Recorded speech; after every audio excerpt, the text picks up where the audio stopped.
Cuánta misericordia y bondad tiene Dios con nosotros, de manera realmente inmerecida. No tenemos nada que ofrecerle más que decirle: Señor, toma mi vida, haz de mí lo que tengas planeado hacer, porque yo ya me demostré a mí mismo que no pude con mis decisiones, fueron todas en un sentido desastroso en muchas ocasiones. Así que lo que Dios quiere hablarnos el día de hoy es de verdad muy importante, porque tiene que ver en gran manera con lo que estamos viviendo hoy como sociedad, como familias en México y en otras partes del mundo. Y la verdad es que lo que Dios desea, lo que Dios anhela es que tengamos los principios necesarios para poder cambiar, ¿sí? Que tengamos en nuestras manos lo necesario para poder aplicarlo de tal forma que podamos cambiar lo que sea necesario con tal de que nuestras vidas sean transformadas y que nuestra influencia sea positiva para la gente que nos rodea, para la gente que está en nuestro entorno, en el trabajo, en las distintas actividades que estemos haciendo. Quisiera que me pudieran, por favor, acompañar al último libro del Antiguo Testamento, el libro de Malaquías, en el capítulo número 4. Vamos a leer los últimos 3 versículos con los que cierra el Antiguo Testamento. Es decir, así termina la Biblia antes de Cristo. Después empieza el Nuevo Testamento, pero quisiera que prestáramos atención a los últimos pasajes de lo que es el Antiguo Testamento en el libro de Malaquías, para que podamos entender qué tan importante resulta lo que vamos a estar estudiando el día de hoy. Dice la Escritura en el libro de Malaquías, capítulo 4, versículos 4 al 6. Acordaos de la ley de Moisés, mi siervo, al cual encargué en Horeb ordenanzas y leyes para todo Israel. He aquí, yo os envío al profeta, el profeta Elías, antes que venga el día de Jehová grande y terrible. Y luego nos dice cuál va a ser el propósito de este profeta, de este espíritu de Elías. Dice: él hará volver el corazón de los padres hacia los hijos y el corazón de los hijos hacia los padres. Y luego nos termina con una advertencia: no sea que yo venga y hiera la tierra con maldición. Así termina lo que es el Antiguo Testamento. La religión judía termina con estas palabras y a partir de aquí todo lo que se junta en el libro llamado Talmud de los judíos es interpretación a todas estas palabras del Antiguo Testamento. Pero en esencia así concluye el Antiguo Testamento. Y quisiera que pudiéramos levantar una oración y pedirle a Dios que nos ayude, que abra nuestro corazón, que abra nuestro entendimiento, porque de verdad que lo que vamos a estar entendiendo, lo que vamos a estar estudiando, puede brillarnos mucho, puede hacernos mucho bien en nuestro diario vivir. Vamos a cerrar nuestros ojos y pedirle a Dios que nos alumbre. Padre, no estamos aquí las mejores personas, pero de verdad que te necesitamos mucho. Tú puedes hacer de nosotros una luz en medio de la oscuridad, una luz para nuestras familias, Señor, una luz en nuestros matrimonios, una luz en nuestra comunidad, en nuestros trabajos, en donde quiera que estemos. Tú puedes formar en nosotros un carácter que te refleje a ti, Señor. Por favor, te pedimos que nos ayudes, que bendigas nuestro corazón, nuestra mente, y que podamos entender por medio de tu Espíritu lo que tienes que decirnos. Te lo pedimos en el nombre de nuestro Señor Jesucristo. Amén. Después de estas palabras, ya no hubo ningún profeta durante 400 años. Es decir, Dios guardó silencio durante 400 años. Ya no hubo nadie que se levantara y hablara de parte de Dios, alguien que exhortara al pueblo, alguien que trajera alguna palabra de aliento, de ánimo. Fue un completo silencio durante 400 años. Y vale la pena decir que de la manera en la que cierra Dios el Antiguo Testamento, nos da a entender cómo estaba el pueblo en este momento. Es decir, si Dios me está diciendo que hará volver mi corazón hacia mis hijos y el de mis hijos hacia mí, significa que nuestras relaciones internas, familiares, tienen problemas. ¿Sí? No importa que los judíos tuvieran una religión, no importa que los hebreos tuvieran la Torá y tuvieran las leyes de Moisés. De hecho les dice, acuérdate de la ley de Moisés, mi siervo, que le di ordenanzas en el monte de Horeb. O sea, tenían herramientas intelectuales de cómo poder vivir para Dios y ser bendecidos por Dios.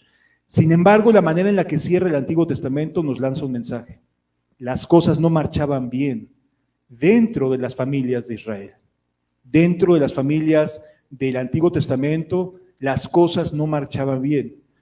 Sí, efectivamente tenían una religión, tenían ordenanzas y mandamientos que vivir, tenían, por así llamarlo, todo lo necesario para poder vivir bien, para poder tener familias sólidas, para poder tener matrimonios indestructibles, para poder tener relaciones interpersonales firmes. Tenían lo necesario, ahí estaban los principios, pero tenían un serio problema, que gracias a Dios se corrige en el Nuevo Testamento. El corazón no estaba dispuesto a aplicar esos principios. En otras palabras, sí tenemos lo necesario en el Antiguo Testamento para vivir agradando a Dios. El problema no era lo que nos rodeaba o que lo que rodeaba a los judíos, sino el problema es que el corazón no estaba realmente convencido de vivir para Dios, de tomar en cuenta en serio a Dios. Por supuesto, iban al templo, así como hoy en día muchas personas están en sus distintos cultos, están en su religión, están escuchando la palabra de Dios, están alabando a Dios, etcétera. Hay muchas personas que en este momento están asistiendo a distintas congregaciones, a distintos cultos, religiones, etcétera, etcétera. El detalle no es lo que escuchamos, sino lo que hacemos con lo que escuchamos. ¿Qué es lo que estamos escuchando, qué estamos aprendiendo, que definitivamente pareciera que no da el resultado que Dios sí promete en la Biblia? Porque déjame decirte que Dios es un Dios de familias, es un Dios que promueve las relaciones interpersonales. Él no nos hizo para estar solos, Él nos creó para socializar y por lo tanto también nos ha capacitado y nos ha dado la gracia necesaria para poder vivir en comunión, en comunicación unos con otros. El problema es que cuando se saca a Dios de nuestros corazones, de nuestra manera de vivir, tomamos nosotros las riendas y terminamos siendo un caos en muchos sentidos. Sin embargo, por la misericordia de Dios, por su buena voluntad, el Antiguo Testamento termina con una promesa. Si es cierto, las cosas no pintan nada bien, te voy a hacer volver el corazón de los padres hacia los hijos y el de los hijos hacia los padres, porque las cosas no andan bien en sus relaciones interpersonales. Si pudiéramos plantearnos el Antiguo Testamento como si fuera una persona, si lo pudiéramos personificar, representaría a todas las personas que sí escuchan cosas que son de beneficio, que son una bendición o que pueden ser una bendición, pero no lo aplican, no lo pueden vivir. Es como vivir lo que en Romanos capítulo 7 nos describe el apóstol Pablo. Personas que sí saben lo que es bueno, pero no lo pueden aplicar, no lo saben vivir. Pero en el Nuevo Testamento, llevándolo a la personificación en Cristo Jesús, cambia la persona de adentro hacia afuera. Mientras que el Antiguo Testamento trata de cambiar la ley trata de cambiar al ser humano de afuera hacia adentro. Tienes que, debes de, corrige esto y está con mandamientos todo el tiempo. En el Nuevo Testamento, el cambio lo produce Dios de adentro, del corazón, hacia afuera. Es a la inversa. Mientras que en el Antiguo Testamento es todo aprendido a nuestra mente, a nuestro intelecto, y puede nada más quedarse así, ahí, y ser, pues sí, sabemos cosas lindas, sabemos cosas buenas, sabemos buenos proverbios, conocemos el libro de Eclesiastés, etcétera, sabiduría, bien, pero el problema no es aprenderlo. El problema es que el corazón en el Antiguo Testamento todavía no recibía la gracia de Dios. Había algunas personas de renombre en el Antiguo Testamento que son, digamos, nuestra referencia de lo que debía ser la vida de fe en el Antiguo Testamento, pero son personas específicas, si tú te das cuenta. Son gente que destaca. Abraham, Noé, Moisés, David, los jueces, son personas que destacan, pero no significa que sea la marca de la continuidad o de la recurrencia en este sentido. Entonces, en el Nuevo Testamento, después de estos 400 años de silencio, aparece Jesús para dar gracia, ¿sí? Para que todas estas cosas que son buenas y que hemos aprendido, ya no las tengamos nada más como tienes que, debes de, es tu obligación, es tu responsabilidad, etcétera, etcétera. Y todas estas cosas que parecieran ser una carga en el Antiguo Testamento, porque son cosas aprendidas, en el Nuevo Testamento llega Jesús y cambia el corazón.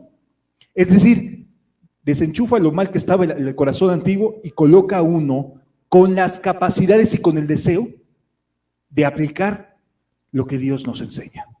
A eso se le llama nuevo nacimiento, ¿sí?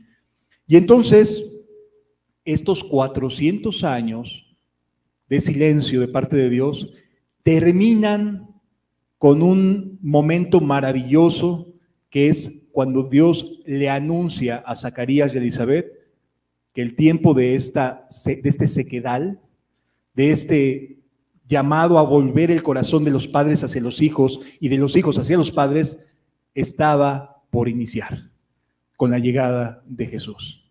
Con la llegada de Jesús, todo toma un sentido distinto, porque Jesús no se enfoca en que aprendas cosas, sino que Jesús se enfoca en que las cosas que aprendas y que hagas surjan de dentro del corazón.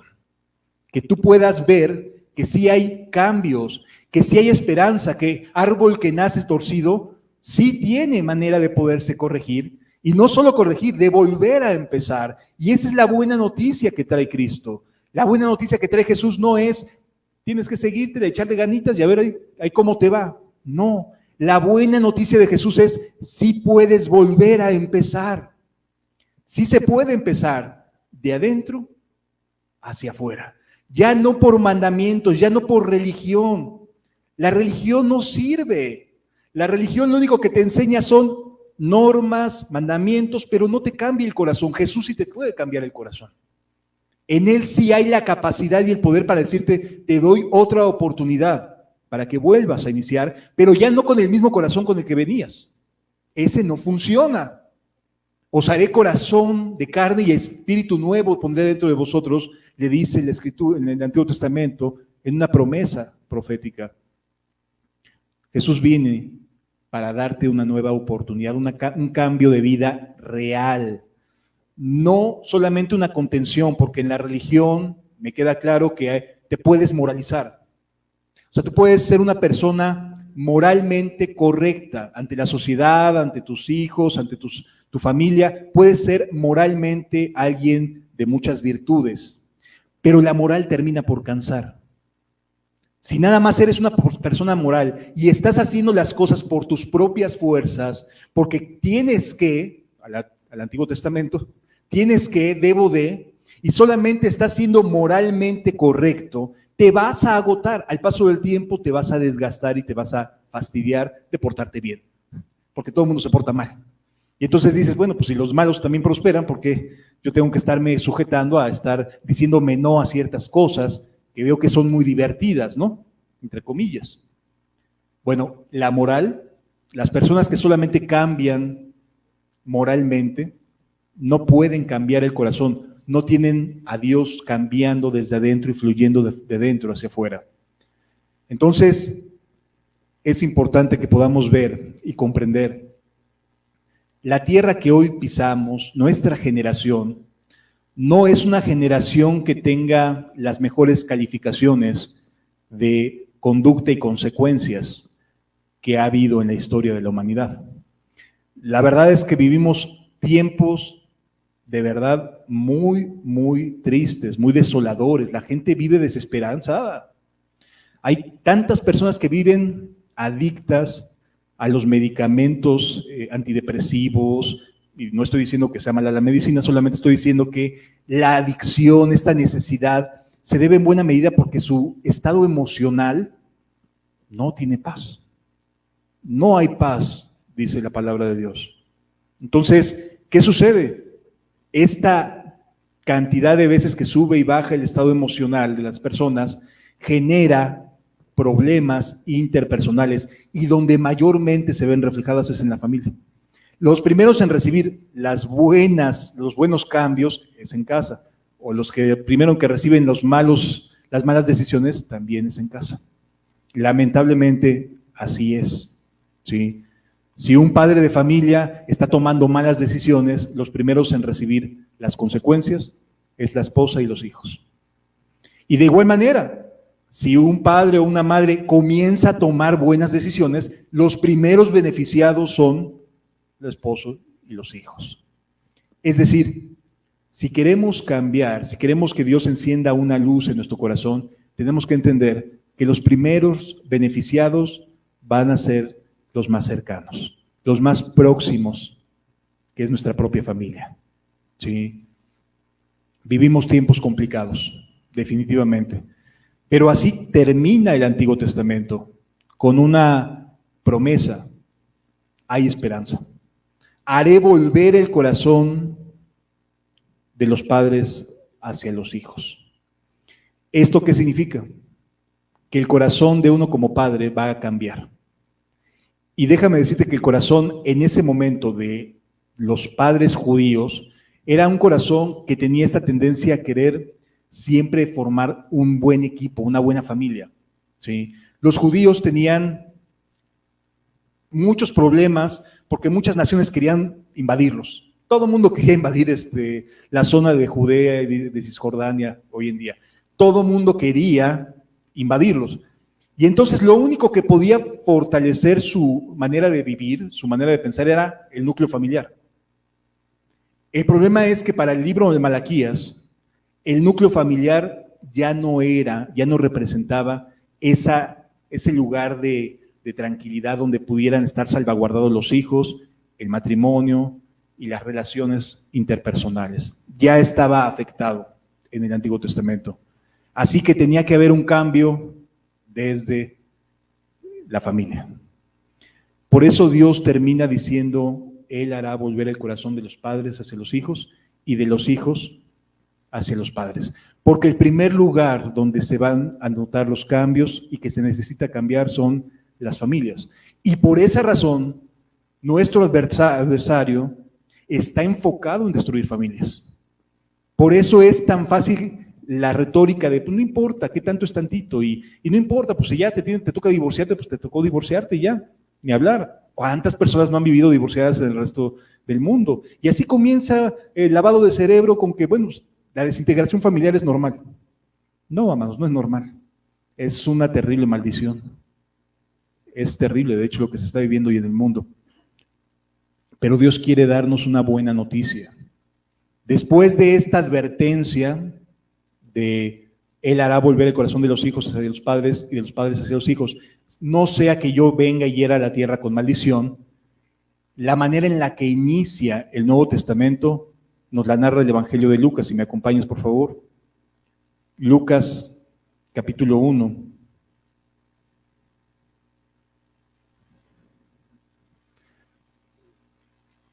Versículo 5 en adelante. Así inicia el Nuevo Testamento, con esta buena noticia, con este anunciamiento. Hubo en los días de Herodes, rey de Judea, un sumo sacerdote llamado Zacarías, de la clase de Abías. Su mujer era de las hijas de Aarón y se llamaba Elizabeth. Aquí tenemos a una persona que se dedicaba al sacerdocio judío. Él era alguien que tenía en sus manos el llevar a cabo la religión judía, ¿sí? Y tenía una esposa que se llamaba Elizabeth. Ambos eran descendientes de Aarón. Dice el versículo siguiente, el versículo 6, ambos eran justos delante de Dios. Es decir, eran personas que trataban de respetar todo lo que Dios había enseñado y andaban irreprensibles en todos los mandamientos y ordenanzas del Señor. Cualquiera diría, este es un matrimonio indestructible, ¿no? O sea, le ha ido súper bien, tiene un muy buen puesto, porque ser sacerdote en aquella época era seguridad de manutención, etcétera. Tenía un buen puesto, tenía una buena ascendencia, ¿sí? Los dos eran hijos de descendientes del sacerdote Aarón, hace cientos de años hacia atrás. Es decir, tenían, digamos, un nivel social dentro de los judíos bastante aceptable. Pero eso no lo era todo. Vivían con un problema bastante severo. No podían tener hijos.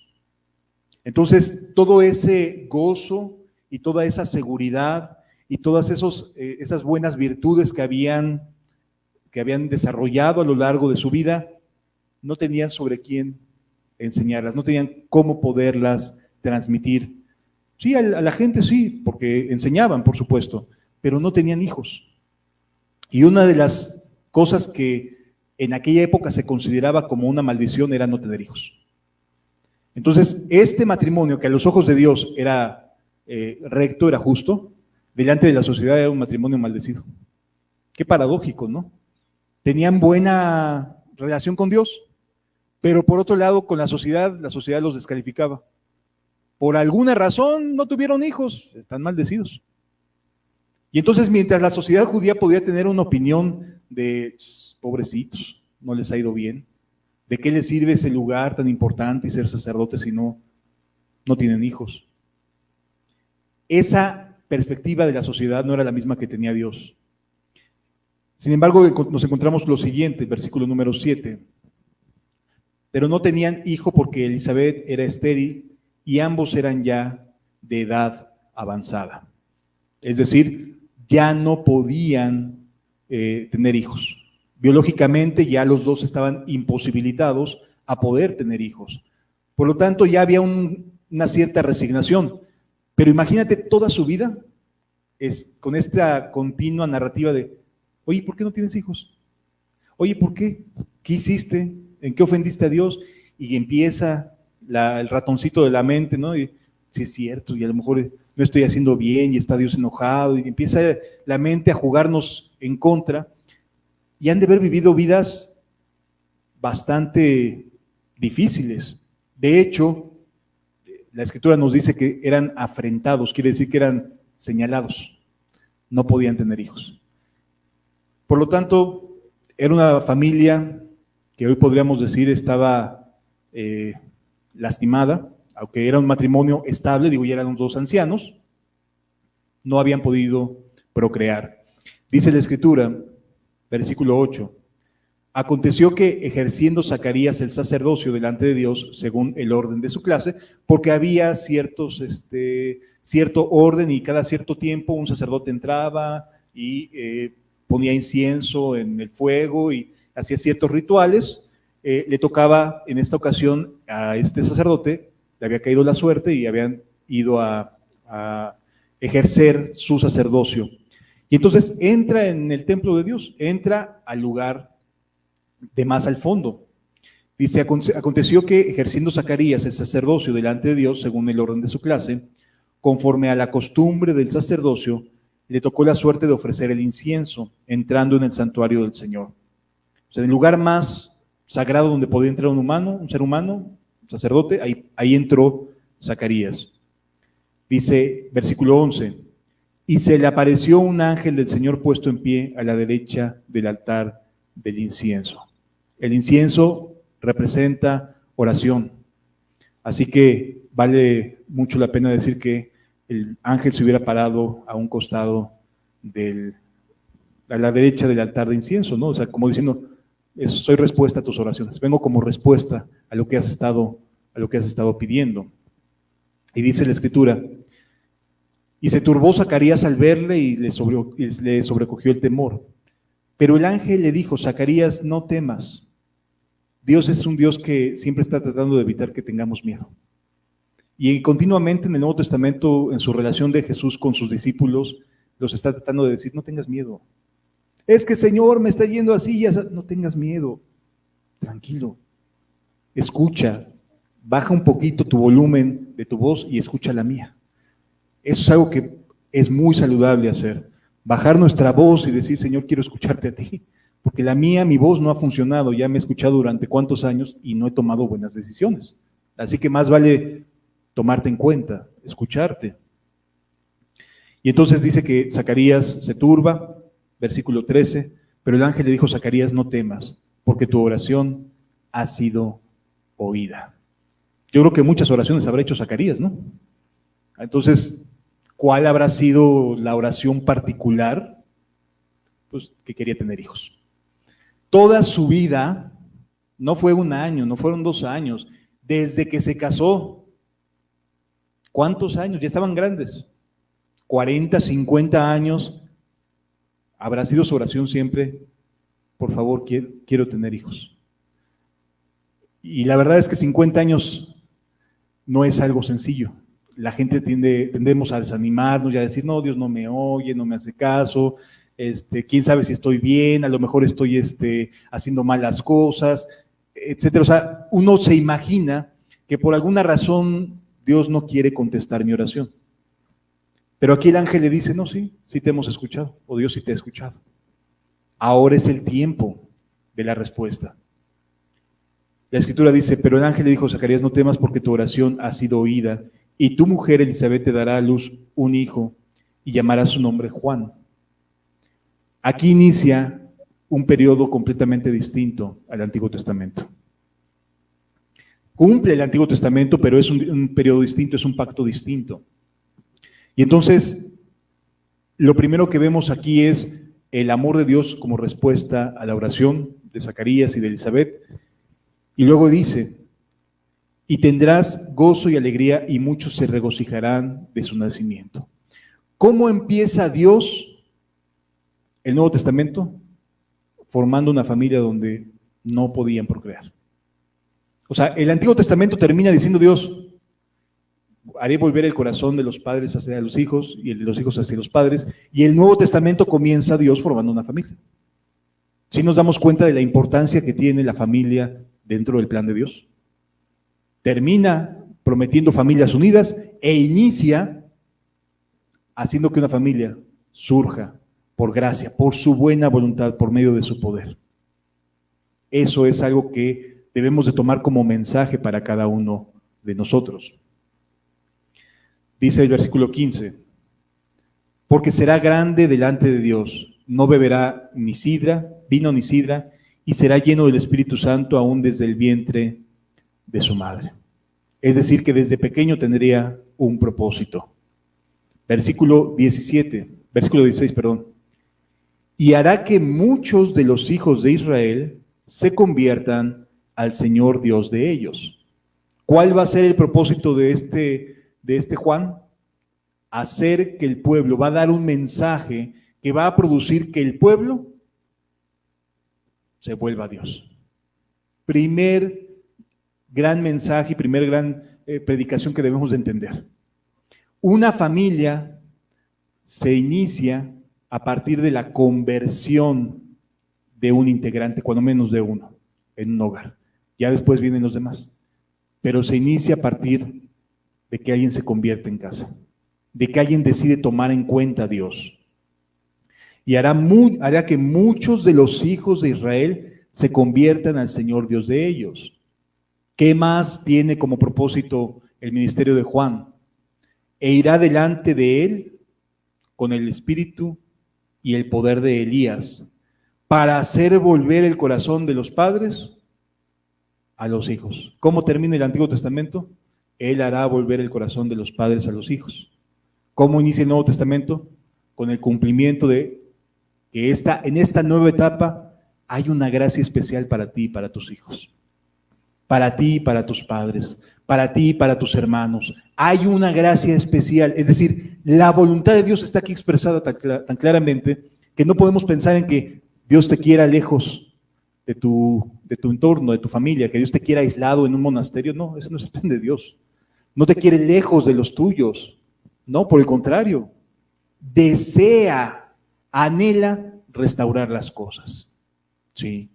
Oye, es que he tenido problemas matrimoniales. Dios desea restaurar las cosas. Oye, es que he tenido problemas con mis hijos. Dios desea restaurar las cosas. Esa es la expresión que vemos del fin del Antiguo Testamento y el principio del Nuevo Testamento.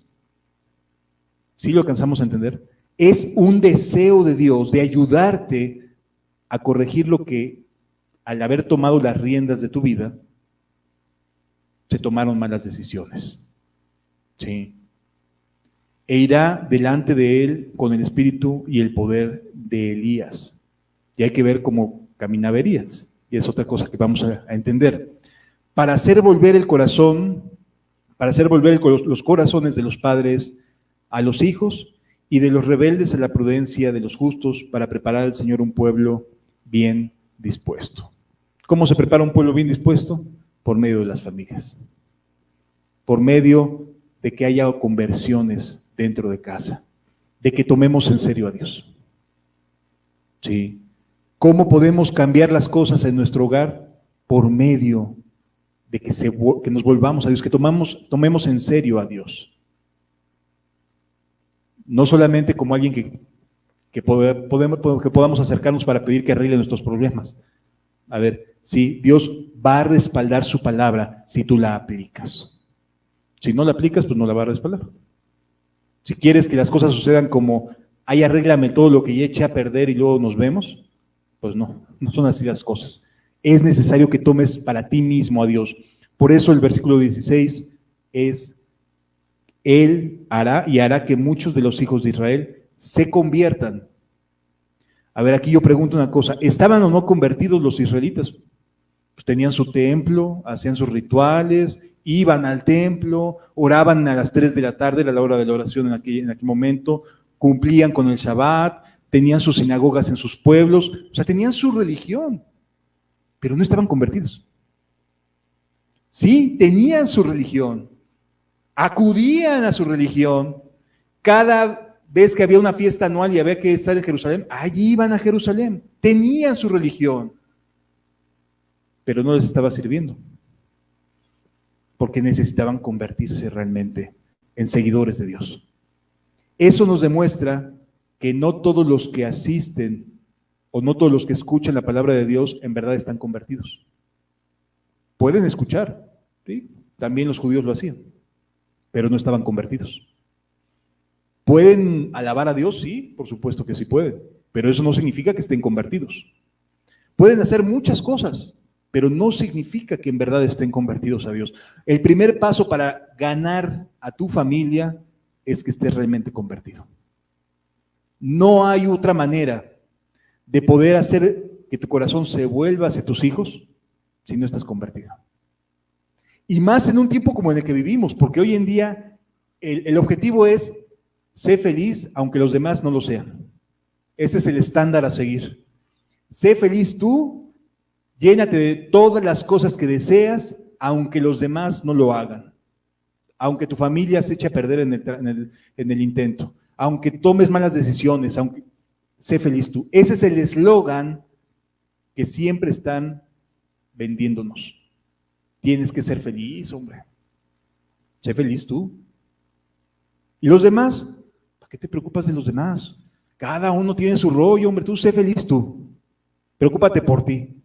Los demás no se van a preocupar por ti, así que mejor ocúpate de ti. Pues es medio complicado tratar de ocuparte de ti mismo cuando no te ocupas de los demás. Porque somos seres sociales. Porque no somos individuales. Eso de que hay que ser independientes, la verdad es que nadie es independiente, amados. Nadie es independiente realmente. Dependes de un trabajo, dependes del buen humor del jefe, dependes de que no te despidan, dependes de que haya ventas, pero independiente no se es en ningún momento de nuestras vidas. Es un eslogan que siempre nos quieren vender, ¿verdad?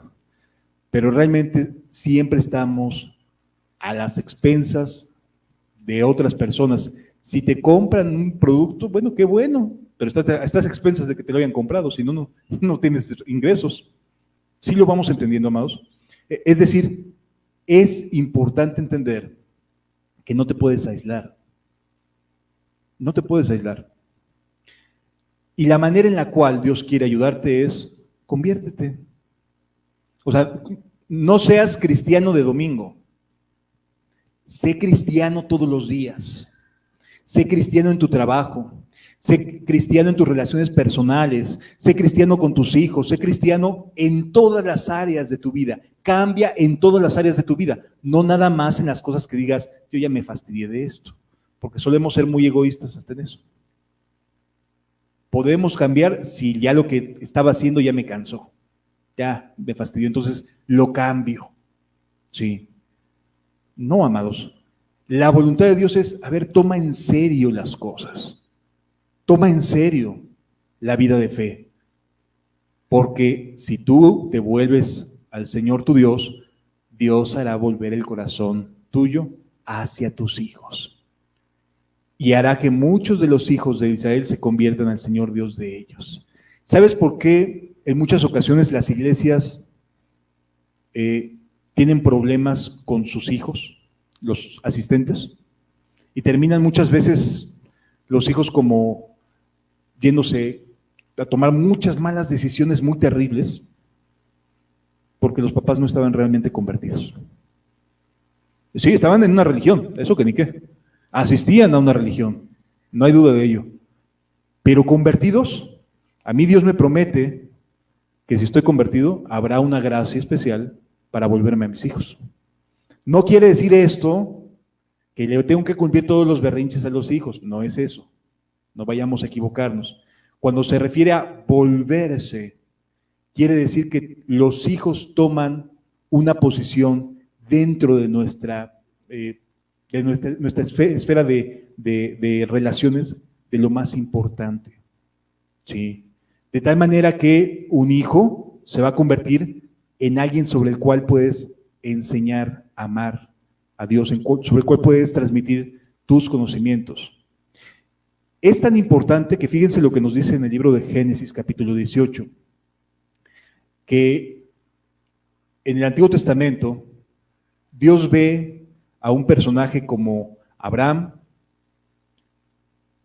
de quien estaba seguro que enseñaría a sus hijos acerca de Dios. Eso es estar vuelto a Dios. Dice la Escritura, es Génesis capítulo 18, versículo 18, desde el 17. Y Jehová dijo, ¿encubriré yo a Abraham lo que voy a hacer? Habiendo de ser Abraham una nación grande y fuerte, y habiendo de ser benditas en él todas las naciones de la tierra. Versículo 19. Porque yo sé que mandará a sus hijos y a su casa después de sí, o sea, primero él y después transmite todo hacia su descendencia, que guarden el camino de Jehová, haciendo justicia y juicio, para que haga venir sobre Jehová, sobre Abraham, lo que ha hablado acerca de él. Es decir, Dios sí quiere que nos volvamos a nuestros hijos, sí quiere que transmitamos lo que recibimos de gracia a nuestra familia. No es una cuestión menor, si te das cuenta. Dios tenía por seguro que Abraham haría el trabajo de enseñar. Muchas veces decimos, es que Abraham, wow, qué fe tuvo, dejó su parentela y su tierra. Sí, son actos de fe muy evidentes, pero el que es el más constante es que supo ser padre. Por eso dice la Escritura, yo sé que mandará a sus hijos y a su casa después de sí a que guarden el camino de Jehová. ¿Cuál era el ministerio de Abraham? Su casa. Aunque Abraham destacó con ciertas acciones de fe, que son las que normalmente más sobresalen, dejó su casa, dejó su parentela, se fue a una tierra deshabitada, anduvo como nómada de un lado a otro, tuvo a Isaac, Dios le pidió que ofreciera a Isaac y ahí va al monte a tratarlo de cumplir, de obedecer a Dios, y decimos, wow, qué fe, ¿no? Yo no tendría esa fe, ¿sí? Son actos muy sobresalientes, pero el verdadero ministerio es este, porque yo sé que mandará a sus hijos y a su casa después de sí, que guarden el camino de Jehová haciendo justicia y juicio, para que haga venir Jehová sobre Abraham lo que ha hablado acerca de él. Así que el ministerio de Abraham, de la fe, tenía que ver con la familia. ¿Sí te das cuenta? Muchas veces pensamos en los actos de valentía y sobresalientes, y la verdad es que gran parte de lo que Abraham hizo es hacer que su familia guardara los mandamientos de Dios, que fuera un buen padre. Y tan lo fue que cómo se presenta a Dios con Moisés después de 400 años. Yo soy el Dios de tu padre Abraham, de tu padre Isaac, de Jacob. O sea, tan tuvo éxito en el ministerio Abraham, que cuando Dios se presenta con Moisés le dice, yo soy el Dios de tus padres. Qué lindo, ¿no? Tuvo buen ministerio Abraham.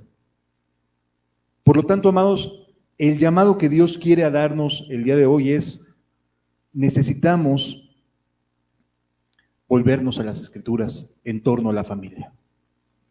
Necesitamos la gracia de Dios ayudándonos para la familia. Sí. Dice la Escritura que iría en el espíritu y el poder de Elías. ¿Cuál era el espíritu y el poder de Elías? Si nos vamos a 1 de Reyes, capítulo 17,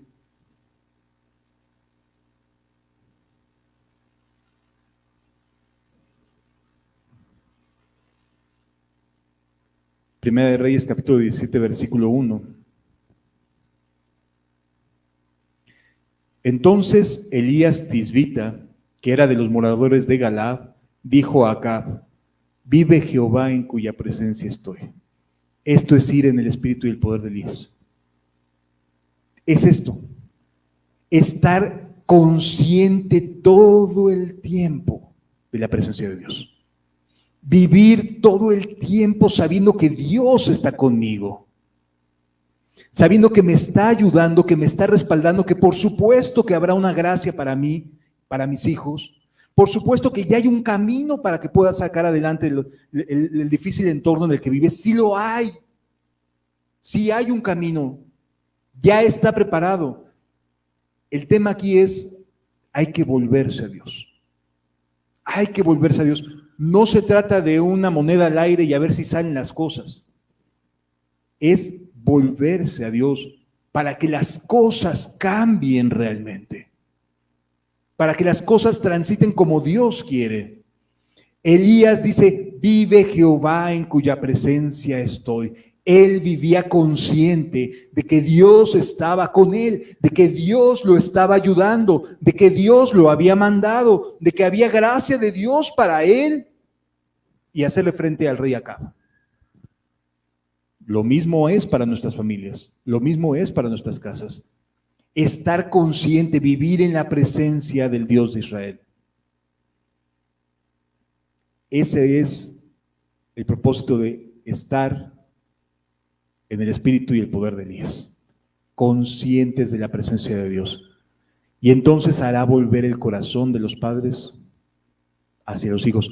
Los padres no sabemos cómo viene cada hijo, cada uno es su propia historia, pero para cada historia hay gracia de Dios para ayudarnos. Para cada historia hay gracia de Dios. En cada relación, si ponemos a Dios y nos convertimos a Dios, en cada acción que hagamos con las personas que nos rodean, en nuestra casa y por supuesto en nuestro trabajo, en las distintas actividades que hagamos, habrá gracia de Dios, habrá bendición de Dios sobre cada uno de nosotros si estamos verdaderamente convertidos. Si no estamos convertidos, habrá evidencia de que no estamos convertidos porque las cosas se pondrán de cabeza. ¿Sí lo vamos comprendiendo, amados? Muchas veces he visto hijos perdidos porque los padres no estaban bien, no estaban caminando con Dios. Sí.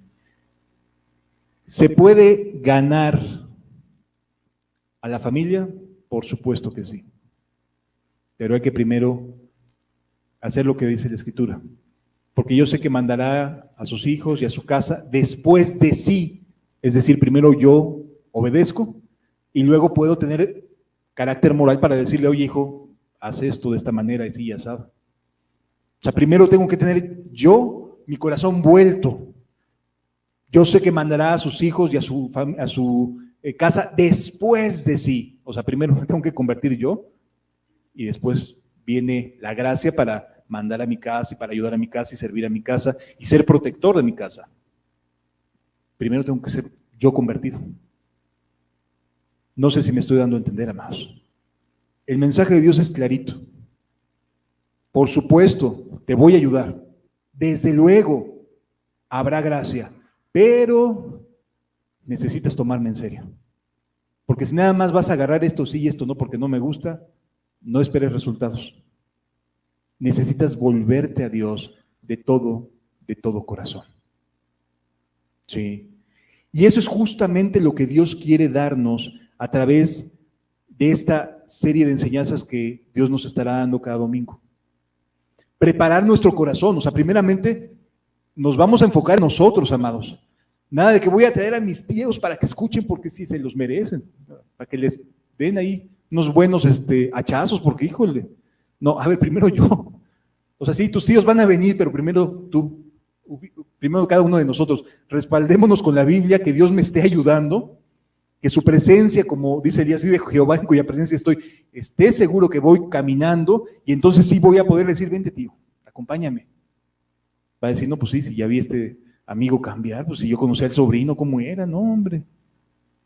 Por supuesto que habrá gracia, pues sí, pero primero tienes que convertirte tú. Primero nos vamos a enfocar en nuestros corazones y después saber cómo sanear nuestras relaciones interpersonales. Sí, porque si hoy por hoy nuestros hogares no están siendo construidos sobre la roca eterna que es Cristo, entonces necesitamos empezar a hacerlo. Esa es la invitación que pongo delante de ti, que Dios pone delante de nosotros. Ninguno podemos decir que sabemos todas las respuestas, pero sí tenemos a un Dios que sí las sabe todas. Y nos capacita a cada uno de manera personal, porque cada uno es una historia, ¿me explico? Cada uno tiene su propia historia y cada uno tiene su propia necesidad de ayuda. Y la ayuda que uno tiene no es la misma que el otro tiene. Y entonces uno necesita una gracia y otro necesita otro tipo de ayuda y otro tipo de gracia. Eso de estandarizar las cosas no sirve. Necesitamos que el Espíritu Santo llegue a decirnos a cada uno en lo personal, tú haces esto, tú haces esto otro. Oye, pero es que le funcionó al amigo tal, el hermano era bien tremendo y mira si le funcionó. Tú de esta manera, tú de esta forma. Sí lo vamos comprendiendo, o sea, somos únicos, pero hay un Dios también único que sabe cómo ayudarnos, que sabe lo que necesita nuestra alma, que sabe cómo dar en el blanco, con las palabras, con la gracia, con lo que necesitamos, pero necesitamos convertirnos. Si no, no tenemos nada. Necesitamos vivir en la presencia de Dios. Y esta enseñanza, esta primera enseñanza de las que van a venir hacia adelante, es una invitación y al mismo tiempo un reto. Todos creemos estar relativamente bien. Pues no soy como fulano de tal. Ah, ese sí, ya está perdidísimo. A ese ni cómo ayudarlo. Árbol que nace torcido jamás su rama endereza. No es cierto, sí lo puede enderezar. Nada más que a lo mejor tenga que cortar el árbol de raíz para que vuelva a crecer un renuevo ahí. Pero sí es necesario entenderlo, amados. Tenemos que atrevernos a tomar en serio a Dios. A decir, Señor, a ver, ya me escuché, yo ya escuché al psicólogo fulano de tal, al psiquiatra fulano de tal, al médico tal, ya estuve escuchando distintas opiniones. Quiero escuchar la tuya, Señor, acerca de mi vida y la de mi familia. Y por supuesto que Dios va a decir, bienvenido. Y te va a dar gracia. Y te va a demostrar que escucharlo y actuando conforme a lo que nos va instruyendo, van a cambiar muchas cosas para ti y para los tuyos. te lo garantizo. Dios es misericordioso y sabe cómo ayudarnos.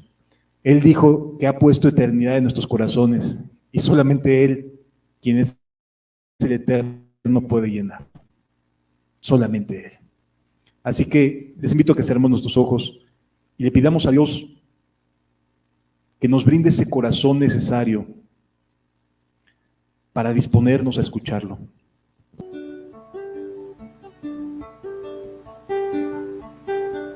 Gracias, Señor Jesús. Gracias por esta invitación, Señor. Ayúdanos. Ayúdame, Señor. Que sea tu presencia la que cambie todo, Señor. Te necesitamos, Señor.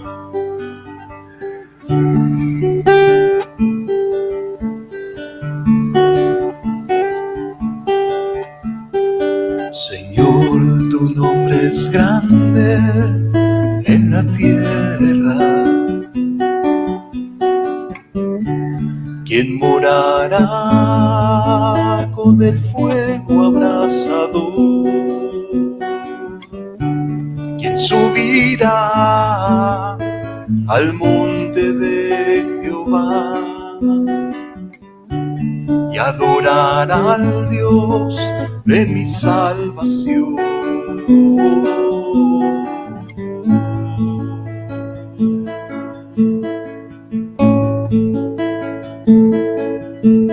Señor, tu nombre es grande en la tierra. ¿Quién morará con el fuego abrasador? ¿Quién subirá al monte de Jehová y adorará al Dios de mi salvación?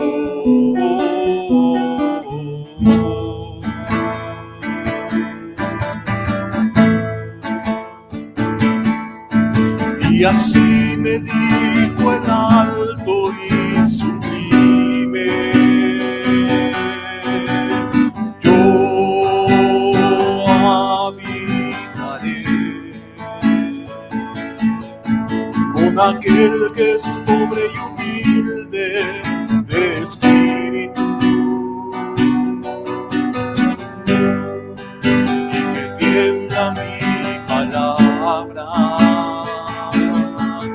Y así me dijo el alto y sublime: yo habitaré con aquel que es pobre y humilde de espíritu, y que tiembla mi palabra.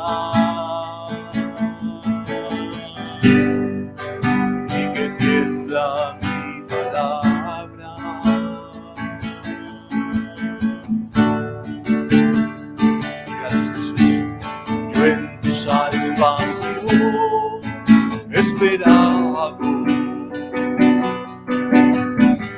y me he deleitado en la esperanza de Israel. Venga tu presencia a las tiendas de Jacob, vuelva a brillar tu rostro en Jerusalén.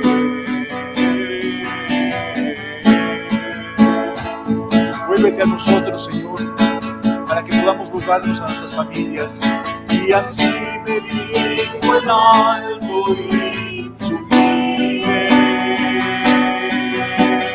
yo habitaré con aquel que es pobre y humilde de espíritu, y que tiembla mi palabra,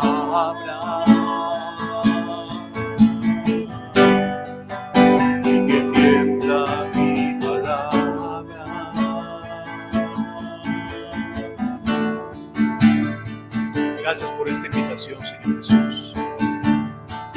Padre, quiero pedirte que traigas convicción a cada corazón, Señor. Que seas tú el que invites a cada persona. Que tu presencia, Señor, sea tan hermosa, tan anhelante, Señor. Por favor, ya echamos a perder muchas cosas, Señor. Ahora queremos escucharte a ti, Señor. Queremos que tú seas al único al que queremos escuchar, Dios. Por favor, Señor Jesús.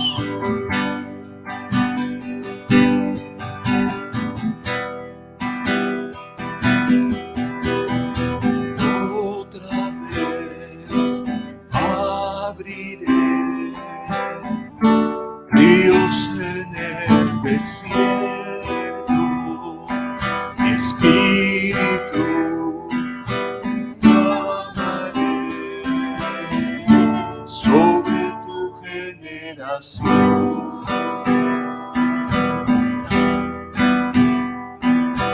Otra vez abriré ríos en el desierto, mi espíritu derramaré sobre tu generación. Voz que clama en el desierto, para camino al Señor, enderezad sus sendas, porque ya viene el Rey.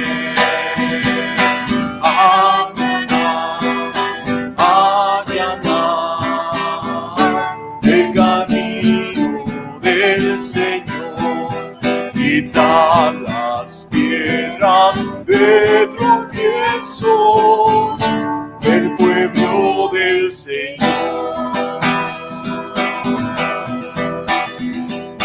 Allanar, el camino del Señor, quitar las piedras de tropiezo del pueblo del Señor. Del pueblo del Señor.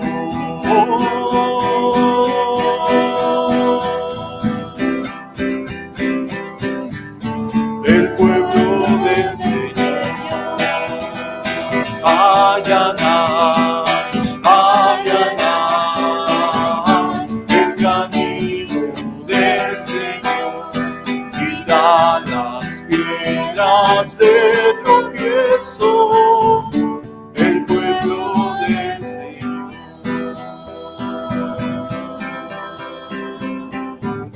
Del pueblo del Señor.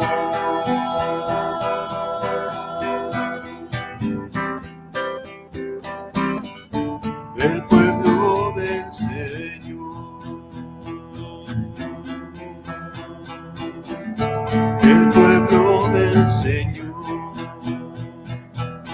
Te necesitamos tanto, Señor. Padre, sin ti no podemos dar un paso. Por favor, que nuestras vidas sean distintas a lo que conocemos hasta hoy. Que nuestros corazones sean distintos a lo que conocemos hasta el día de hoy, Señor. Padre, la religión no nos ha ayudado, pero tú sí nos puedes ayudar, Señor. Lo has prometido en tu palabra y así harás, Señor. Por favor, Señor.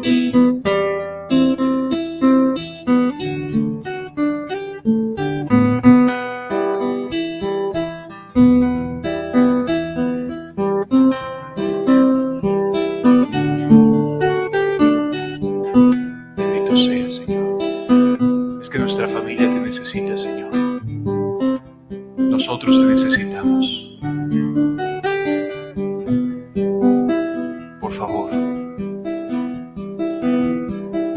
derrama tu Espíritu sobre nosotros, no porque lo merezcamos, sino porque necesitamos ayuda, Señor. Gracias, Jesús. Gracias, Jesús.